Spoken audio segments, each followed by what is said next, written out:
성경의 저자 중에 예수님에 대해 가장 잘 알고 가장 많이 아는 사람을 한 사람 꼽으라고 하면 누구를 꼽을 수 있을까요? 다들 성경 야고보서를 쓴 주의 형제 야고보나 유다서를 쓴 유다일 것입니다. 이 두 사람은 두 사람 다 마태복음 13장 55절에 보면 예수님의 이복 형들입니다. 즉 이들은 모두 마리아의 몸에서 태어난 아들이 아닌 요셉의 전처의 아들들입니다. 그래서 이들은 예수님의 전 생애를 가장 가까이에서 30년 동안 지켜본 사람들입니다. 그런데 이들이 주님이 돌아가신 후에 회심하게 되고, 그리고 그 중에 특별히 주의 형제 야고보는 사도 야고보가 죽고 베드로가 핍박을 피해 피신할 정도로 교회가 어려워질 때 그는 교회의 최고 지도자로 교회를 이끌게 됩니다. 그런데 그가 그 초기 교회를 이끌어갈 때 그 시기에 고뇌하며 당시 성도들의 삶의 문제를 염려하며 쓴 글이 바로 오늘날 우리가 보고 있는 성경 야고보서입니다.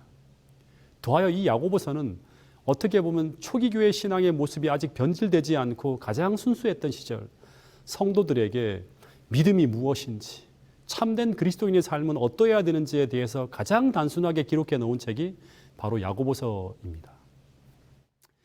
근데 야고보서 1장 18절에 보면 이런 말씀이 있습니다. 그가 그 피조물 중에 우리로 한 첫 열매가 되게 하시려고 자기의 뜻을 따라 진리의 말씀으로 우리를 낳으셨느니라 라는 말씀이 있습니다.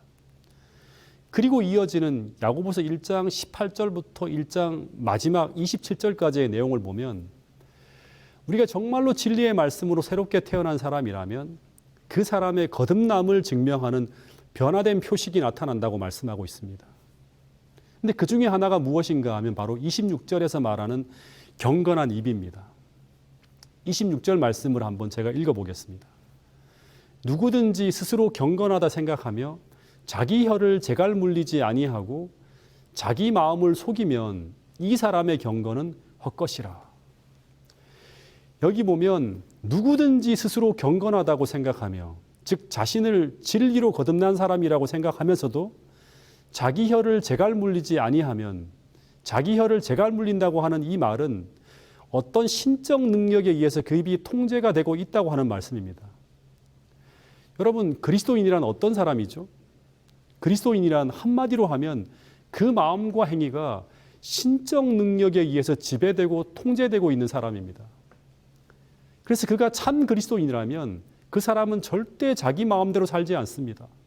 그는 순간순간 하나님의 말씀과 그리스도의 사랑이 그를 지배하고 통제하며 그를 이끌고 있기 때문에 그는 그가 원하는 대로가 아니라 하나님이 원하는 대로 살아가게 됩니다.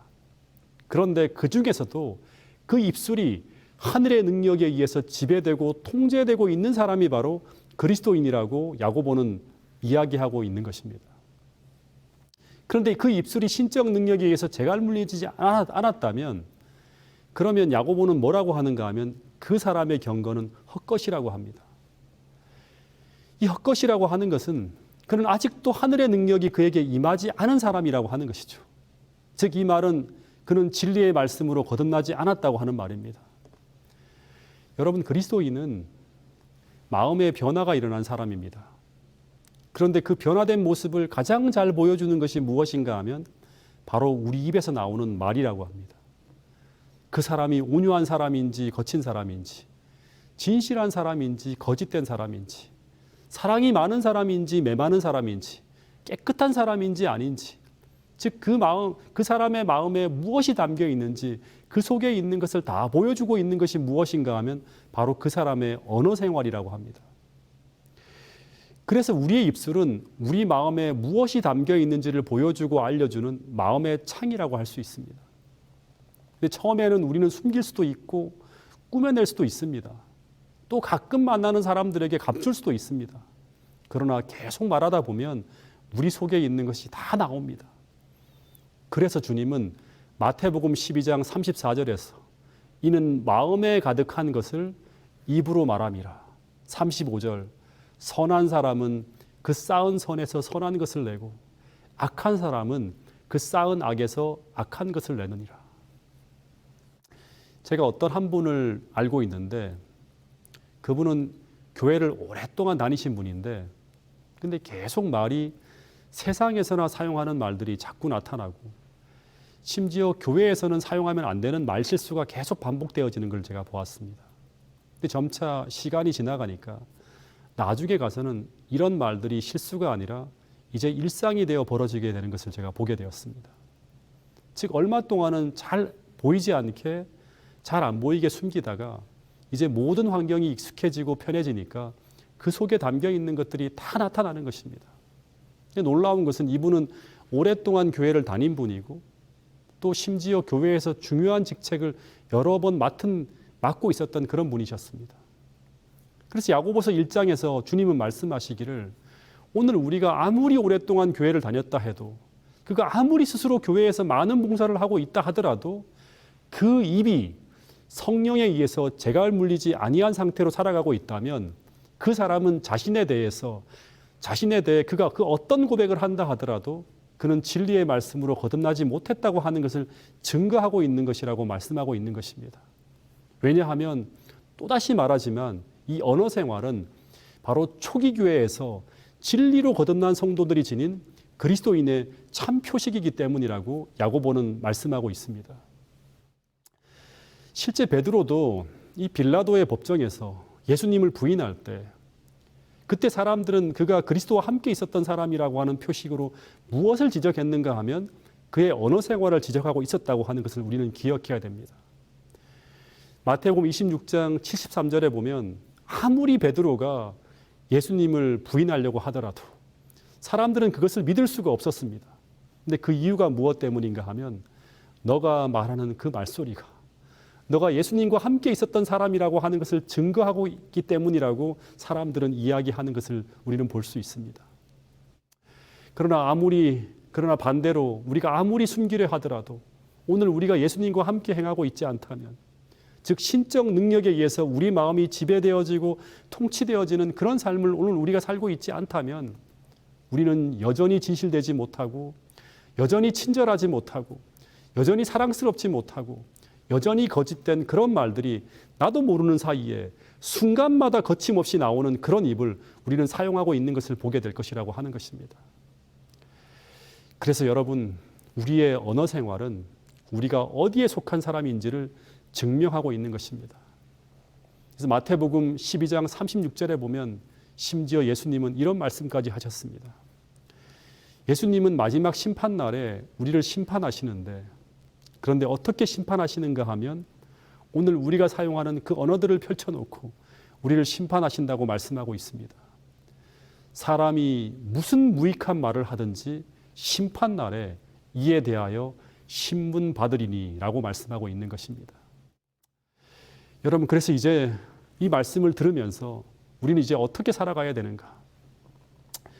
이 삶의 지혜를 다루고 있는 잠언서를 보면 가장 많이 언급되어진 부분 중에 하나가 언어 생활에 대한 부분입니다. 제가 그렇게 봐서 그런지 몰라도 잠언서에서 지혜를 언급할 때 수도 없이 연관되어 등장하는 것이 바로 언어 생활이었습니다. 그런데 왜 이토록 하나님은 우리 언어 사용에 대해서 많은 관심을 가지고 계실까요? 그 이유는 우리의 말이 지니고 있는 엄청난 힘, 즉 영향력 때문입니다. 이 탈무드에 보면 어떤 임금이 어떤 사람에게 세상에서 가장 좋은 것을 구해오라고 하고 또 어떤 사람에게는 세상에서 가장 나쁜 것을 구해오라고 했다고 합니다. 그런데 세상에서 가장 좋은 것을 가져온 사람의 상자에도 이것이 담겨 있었고 세상에서 가장 나쁜 것을 구해온 사람의 상자에도 이것이 담겨 있었다고 합니다. 그것이 무엇일까요? 네, 바로 혀라고 합니다. 이 이야기는 이 혀가 어떻게 쓰여지는가에 따라서 세상에서 가장 해로운 것이 될 수도 있고 가장 유익한 것이 될 수도 있다고 하는 말입니다. 국제기구에 보면 핵을 통제하는 국제기구가 있습니다. 그 이유는 이 핵물질이 엄청난 힘을 만들어낼 수 있다고 하는 것을 알기 때문입니다. 그래서 이 핵물질이 원자력 발전에 쓰이면 엄청난 양의 전기를 생산하는 유익한 물질로 사용되어질 수도 있지만 반대로 이 핵물질이 잘못 오용되어지면 수많은 생명을 한꺼번에 살상할 수 있는 대량 살상 무기로 변할 수도 있는 것이 바로 핵물질입니다. 그래서 국제기구에서는 이 핵물질을 함부로 사용하지 못하게 엄격하게 통제하여 관리하려고 하는 것입니다. 왜냐하면 이게 테러 집단에 넘어가는 날에는 전 세계가 불안에 떨 수 있기 때문입니다. 그래서 힘이라고 하는 것은 그것이 엄격하게 잘 통제되어 잘 사용되어지면 그것이 큰 유익이 될 수 있지만, 그러나 그것이 오용되어지거나 남용되어질 땐 그 힘의 크기만큼 그만큼 크게 다칠 수도 있습니다. 그런데 성경은 우리 혀가 바로 그런 큰 영향력을 가지고 있다고 말씀하고 있습니다. 그래서 잠언 18장 21절에 보면 심지어 어떤 말까지 하고 있는가 하면 죽고 사는 것이 혀의 힘에 달렸다고 합니다. 그리고 혀를 쓰기를 좋아하는 자는 혀의 열매를 먹게 된다고 말씀하고 있습니다. 이 말은 어떤 말인가 하면 우리가 혀를 사용하고 난 후에 그 결과를 우리가 반드시 얻게 된다고 하는 것입니다. 즉 말이라고 하는 것은 한번 내뱉어지면 소멸되지 않고 그 열매를 가지고 우리에게 반드시 돌아온다고 하는 것입니다. 그런데 그 열매가 무엇이 될 수도 있는가 하면 심지어 한 사람을 죽이고 살리는 열매가 되어 돌아올 수도 있다고 말씀하고 있는 것입니다. 그래서 이 혀의 힘이 이토록 크고 중요하기 때문에 심지어 야고보서 3장에서는 그 3장 전체를 통해서 야고보가 무슨 이야기를 하는가 하면 이 언어 생활, 즉 혀에 대한 이야기만 합니다. 한번 살펴보면 야고보서 3장 2절에 보면 야고보는 이런 말을 합니다. 여기 본문을 보면 우리가 다 실수가 많으나, 근데 그 실수의 대부분은 뭔가 하면 말의 실수라고 합니다. 그래서 야고보는 이 말의 실수가 없는 자가 되면 그 사람은 심지어 완전한 사람이라고 합니다. 근데 이 완전하다고 하는 말은 헬라어로 텔로스라고 하는 단어를 사용하는데, 이 단어는 성숙한이라고 하는 단어입니다. 즉 말의 실수가 없는 사람은 성숙한 사람이라고 표현하고 있는데, 그런데 성경에서 말하는 성숙한 사람이란 성화된 사람이라고 말할 수 있죠. 그래서 언어 생활을 통해 그 사람이 성화되었는지 아닌지가 보여진다고 하는 것입니다.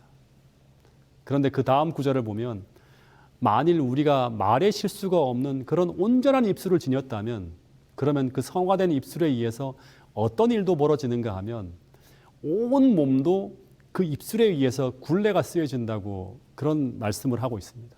즉 이 말은 어떤 말인가 하면 그 사람의 전체 인생이 그 성숙한 언어 생활로 인해서, 다시 말해 그 혀의 힘으로 말미암아 바르고 온전하게 흘러갈 수도 있다고 하는 말입니다.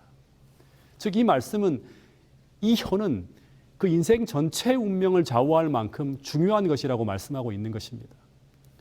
이 같은 내용을 야고보 3장 3절부터 5절에서는 또 이렇게 자세히 풀어주고 있습니다. 제가 한번 읽어보겠습니다. 우리가 말들의 입에 재갈을 물리는 것은 우리에게 순종하게 하려고 그 온몸을 제어하는 것이라. 또 배를 보라. 그렇게 크고 광풍에 밀려가는 것들을 지극히 작은 키로서 사공의 뜻대로 운행하나니, 이와 같이 혀도 작은 지체로 돼 큰 것을 자랑하도다. 보라, 얼마나 작은 불이 얼마나 많은 나무를 태우는가. 제가 20대 때 어느 시골 생활을 하는 집사님 댁에서 제가 몇 개월을 함께 지낸 적이 있습니다. 근데 어느 날 그 집사님이 저보고 그 집에 큰 소가 한 마리 있는데 저보고 그 소를 끌고 나가서 신선한 풀을 좀 뜯어 먹이고 오라고 하는 것입니다. 근데 그 큰 소를 데리고 나가려고 하니까 겁이 나는 것입니다. 저보다 몇 배나 더 큰 소인데 어떻게 제가 그 큰 소를 이끌고 갈 수 있을까? 그런 생각을 하니까 겁이 나는 것입니다. 근데 아니나 다를까 그 소가 외양간을 나와서 밖으로 나가자 순식간에 막 들로 내달리는 것입니다. 그래서 갑자기 제가 감당이 안 되는 것입니다. 소가 이리 뛰면 이리 끌려가고 저리 뛰면 저리 끌려가고 하면서 정신없이 소가 뛰는 방향을 따라 이리 뛰고 저리 뛰는데 통제가 안 되는 것입니다. 제가 집사님을 바라보면서 집사님 하면서 도와달라고 소리를 쳤습니다. 왜냐하면 아무리 소를 묶은 줄을 잡아 당겨도 소가 끌려오지가 않는 것입니다. 그런데 그 집사님이 달려와서 그 재갈이 물려진 그 고삐 하나를 탁 틀어지니까 그 발광을 하던 소가 꼼짝을 못하고 집사님에게 딱 제어가 되어 끌려오는 것입니다. 그런데 그 큰 소를 재갈 하나로 끌고 가듯이, 또 배에 있는 작은 키 하나로 그 거대한 배를 통제하듯이, 5절에 보면 이와 같이 혀도 사이즈는 굉장히 사소하고 굉장히 작은 지체처럼 보이지만 우리의 삶과 행동을 지배할 수 있다고 하는 것입니다. 그러니까 우리는 그리스도인으로서 그 배를 끌고 가는 중심 키와 같은 이 혀를 늘 기도하며 잘 통제하고 제어해야 된다고 말씀하고 있는 것입니다. 그런데 만약 우리가 우리 혀를 하나님의 은혜로 통제하는 데 실패하며 살아가고 있다면 우리의 삶은 매 순간 충돌이 일어나고 매 순간 갈등이 벌어지고 소동이 벌어지면서 행복과는 거리가 먼 그런 삶을 살아갈 가능성이 굉장히 많습니다. 그래서 야고보는 야고보서 3장에서 심지어 이 혀라는 이 작은 불에 의해서 내 인생이 엉망이 되고 심지어 나와 관계된 공동체가 이 작은 혀로 인해서 불타버릴 수도 있다고까지 오늘 본문은 이야기하고 있습니다. 그런데 실제 이런 일이 일어나는 것을 저는 무수히 보면서 지내오고 있습니다. 이 혀를 통제하고 제어하지 못함으로 얼마나 많은 가정이 그리고 교회가 그리고 이웃이 이 혀 하나 때문에 큰 어려움을 겪는지 저는 수도 없이 봅니다. 아주 사소한 문제를 아주 극단적인 상황으로 끌고 가게 만들 수도 있는 것이 바로 이 혀의 부정적인 힘입니다. 그래서 우리가 꼭 기억하고 명심해야 되는 것은 이 혀 하나가 만들어내는 그 부정적인 파괴력을 절대 과소평가하면 안 된다고 하는 사실입니다. 그래서 사단은 어떻게든 우리의 혀를 장악하려고 할 것이고 마찬가지로 하나님도 우리의 혀를 성령으로 장악하려고 하신다고 하는 사실입니다. 왜냐하면 성경은 말하기를 사람은 사람을 살리고 죽이는 것이 다 이 혀의 권세에 달려있을 정도로 무서운 힘을 가지고 있는 것이 바로 우리 혀라고 말씀하고 있기 때문입니다. 그래서 야고보서 3장 6절부터 8절에 보면 야고보는 이런 말을 하고 있는데 여기서 우리는 또 하나 정말 중요한 진리의 교훈을 배워야 합니다. 제가 읽어보겠습니다. 혀는 곧 불이요 불의의 세계라. 혀는 우리 지체 중에서 온 몸을 더럽히고 삶의 수레바퀴를 불사르나니 그 살이는 것이 지옥불에서 나느니라.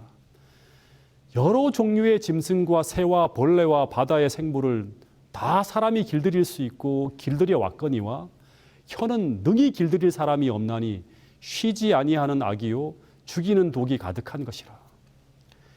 이 이야기 속에서 두 가지를 기억해야 되는데 첫 번째, 혀는 불이라고 합니다. 이 말은 혀는 엄청난 화력을 지닌 불이라고 하는 것입니다. 그래서 이 불이 통제가 안 되면 온 몸을 더럽히고 삶의 수레바퀴를 전부 태워버릴 수 있는 무시무시한 힘을 지니고 있다고 하는 것입니다. 즉 우리 인생을 멈추게 할 수도 있다고 하는 것입니다. 그리고 두 번째 또 하나는 그래서 이 혀를 통제해야 되는데 근데 문제는 모든 짐승은 다 길들일 수가 있지만 이 혀는 능히 길들일 사람이 없다는 것입니다. 즉 이 혀를 능히 길들일 사람이 없다고 하는 이 말은 어떤 말씀인가 하면 이 혀를 통제하는 과학은 인간의 지혜에 속한 것이 아니라고 하는 것입니다. 즉 이것은 인간 교육에 의해서 제어될 수 있는 것이 아니라고 말씀하고 있습니다. 즉 이 말은 혀라는 지체는 하늘의 힘에 의해서만 통제되어질 수 있다고 하는 말입니다. 여러분 실제로 우리는 수도 없이 다짐하고 다짐하며 이 입술을 통제하려고 하지만 잘 안 돼요. 왜냐하면 관성처럼 내 입에서 내가 원하지 않는 말이 끊임없이 나오기 때문입니다. 그래서 한 가지 좀 우리가 생각해 볼 수 있는 그 비유가 될 수 있는 예화를 하나 좀 말씀을 드리면 이 한강물을 취수해서 우리가 수돗물로 마시는 과정을 보면 이 취수장에서 나중에 정수장으로 이 물이 쭉 들어가면 그 정수장에서 모든 물 속에 있는 유해한 세균은 다 약품 처리로 다 제거하고 그리고 중금속은 필터로 걸러내고 그리고 이상한 냄새는 수수로 걸러냅니다. 그래서 마지막으로 우리가 마시는 수돗물은 정제하고 또 정제해서 그래서 모든 유해한 것을 다 거르고 걸러낸 후 가장 맑고 깨끗한 물만을 수돗물로 내보내게 된다고 합니다. 그래서 우리가 그 수돗물을 마셔도 아무 탈이 나지 않는 것입니다. 그처럼 오늘 우리도 하늘의 은혜의 정수장에서 내 언어들의 나쁘고 모든 유해한 독소들이 다 걸러내어진 후에 그 언어들이 우리 입을 통해서 나와야 하지만 우리는 누구를 만나 대화해도 아무 탈이 나지 않고 또 나의 혀를 통해서 흘러나오는 언어로 우리가 만나는 모든 이웃들에게 좋은 영향을 끼칠 수 있게 된다고 하는 사실입니다. 여러분 그러려면 새벽 미명에 정말 우리의 마음의 정수장인 그 기도의 장소에서 끊임없이 성령에 의해서 모든 독소들이 청소되어지는 그 정수의 과정을 우리가 겪어야 한다고 하는 것입니다. 잠언 21장 23절 입과 혀를 지키는 자는, 다시 말하면 입과 혀가 신적 능력에 의해 통제된 사람은 자기 영혼을 환난에서 보존하느니라 라고 말씀하고 있습니다. 여러분, 우리가 사용하는 그 언어로 우리는 성도들을 일으킬 수도 있고 무너뜨릴 수도 있습니다. 그 한마디로 사람을 죽음의 어두운 골짜기로 몰아넣기도 하고 빠져나오게 하기도 하고, 반대로 영원히 다시는 교회를 못 다니게 할 수도 있다고 하는 사실입니다. 그처럼 무서운 것이 바로 혀입니다. 여러분, 그래서 오늘 지나가면서 아무 생각 없이 내 평소 습관대로 툭툭 내뱉는 그 말들이 다 큰 힘이 있다고 하는 사실을 여러분 잊지 말게 되기를 간절히 바라겠습니다. 제가 오래전에 제가 처음 교육전도사로 설교를 시작할 때 매번 사모는 제 설교를 놓고 얼마나 많은 조언을 해주었는지 모릅니다. 솔직하게 말하면 신랄하게 평가를 했습니다. 설교가 끝난 다음에 언제나 하는 말이, 제가 지금도 말이 빠른데 말이 빠르다부터 시작해서 설교가 왜 그렇게 어둡냐, 좀 스타일을 바꾸었으면 좋겠다, 얼굴 표정은 왜 맨날 그렇게 심각하냐, 그리고 서 있는 자세가 좀 어떻다는 둥 하면서 가만히 듣고 있으면 이 사람은 제 설교를 듣고 있는 사람이 아니라 꼭 제 설교를 심사하고 평가하는 설교와 교수 같았어요. 그러다가 제가 이제 정식으로 목회를 나와서 어느 교회에 있을 때인데, 그날 설교는 정말 은혜스럽게 잘 마쳤고 많은 사람들의 눈에 눈물이 다들 고여있는 모습을 보면서 숙연하게 내려왔습니다. 근데 갑자기 아내가 눈물이 그렁그렁 해가지고 와서는 하는 말이 뭔가 하면, 설교에 너무 감동을 받았어 하는 것이 아니라, 여보, 꼭 설교한 대로 꼭 살아주었으면 좋겠어 하는 것입니다. 그러면서 덧붙이는 말이, 여보, 그런데 요즘 설교는 그렇게 하면서 당신이 기도를 적게 하는 것 같아 불안해, 그러는 것입니다. 근데 그 말을 듣는 순간 얼마나 기운이 빠지는지. 그런데 그런 말을 해놓고 난 다음 꼭 하는 말이 있습니다. 그게 어떤 말인가 하면, 당신 내가 이 말을 했다고 기분 나쁘지 않지 하면서 꼭 물어보는 것입니다. 그러면 더 기분이 나쁜 것입니다. 그런데 그 말 몇 마디에 얼마나 좌절이 되는지, 아, 내가 정말 목회를 계속 해야 되나 말아야 되나, 정말 설교하기 힘들다는 생각을 하면서 아주 우울해지는 그런 어떤 시간을 보낸 적이 있습니다. 제가 얼마나 기도를 했겠습니까? 그런데 그런 기도 응답의 결과인지 몰라도 그 다음 교회에 가서부터는 아내가 이상하게 설교와 교수가 아니라 진짜 제 성도로 변화가 되었습니다.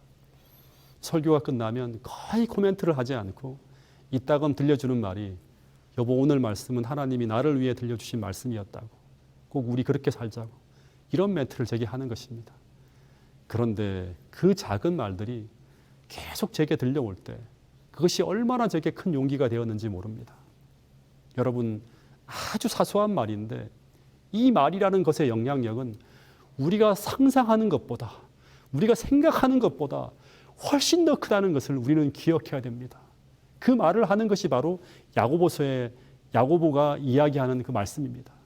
특별히 이 말 한마디에 사람의 운명을 좌우할 수 있다고 하는 사실입니다.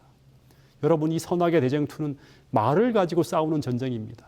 다시 말해, 이 세상은 사단의 말과 하나님의 말씀이 함께 격돌하여 싸우는 전쟁터입니다. 그래서 오늘 우리가 그리스도의 편에 선 사람으로, 그리스도의 도구로서 살아가기 위해 우리는 하나님이 주시는 언어만을 사용하는 사람으로 거듭나야 합니다. 그래서 이사야서 6장에 보면 하나님께서 이사야를 부르실 때 어떤 장면이 나오는가 하면, 한 천사가 제단에서 핀 숯을 들고 날아와서 그의 입을 지집니다. 이 장면은 그 입술이 제단에 핀 숯으로 정결하여졌다고 하는 것을 상징적으로 보여주는 그런 장면입니다. 그런데 이것은 마치 오순절의 불의 혀가 그리스도의 제자들의 입술을 지진 것과 같은 것입니다. 그래서 이사야의 입술이 성령의 불로 지져졌을 때, 그리고 오순절 제자들이 불의 혀로 그들의 입술이 정화되어졌을 때, 그때 그들의 혀는 성령에 의해 재갈이 물려지는 것을 상징적으로 보여주는 장면들입니다. 그런데 그때 그들은 비로소 그 입술을 가지고 하늘의 언어를 사용하는 그리스도의 기별자가 될 수 있었던 것입니다. 이제 오늘 말씀을 줄이면서 이 시간 시편 141편 3절 이 말씀이 우리 모두의 고백이 될 수 있기를 소망합니다. 여호와여, 내 입에 파수꾼을 세우시고 내 입술의 문을 지키소서. 이 기도의 고백이 우리 모두의 고백이 될 수 있기를 간절히 바랍니다. 실물교훈에 있는 말씀 하나 더 읽어드리겠습니다. 그리스도께서는 날마다 새롭게 성령의 침례를 받으셨다.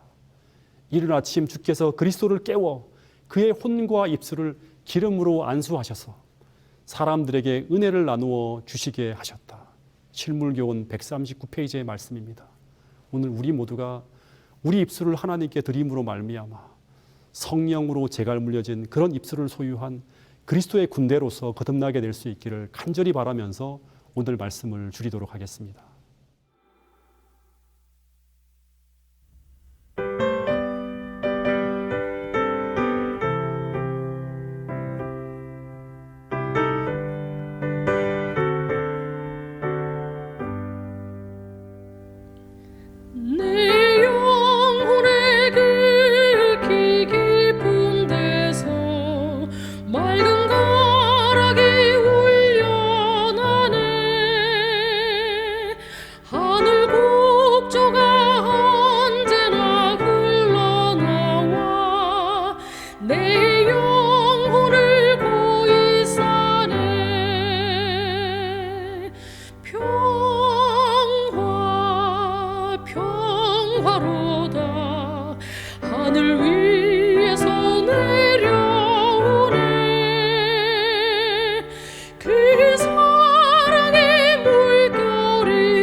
하늘에 계신 우리 아버지 하나님, 오늘 우리 모두가 우리 자신을 주님께 드릴 수 있도록 도와주셔서 특별히 우리 입술을 우리 주님께 드릴 수 있도록 도와주셔서 우리 하나님께서 통제하시고 지배하셔서 하늘의 생명의 언어만을 사용할 수 있는 그런 사람들로 거듭날 수 있도록 도와주셔서 이 선악의 대쟁투에서 하나님의 기별자로서 영혼들을 구하고 살리는 그런 주님의 도구로 살아갈 수 있도록 우리를 인도하여 주시옵기를 예수님 이름으로 기도드렸습니다.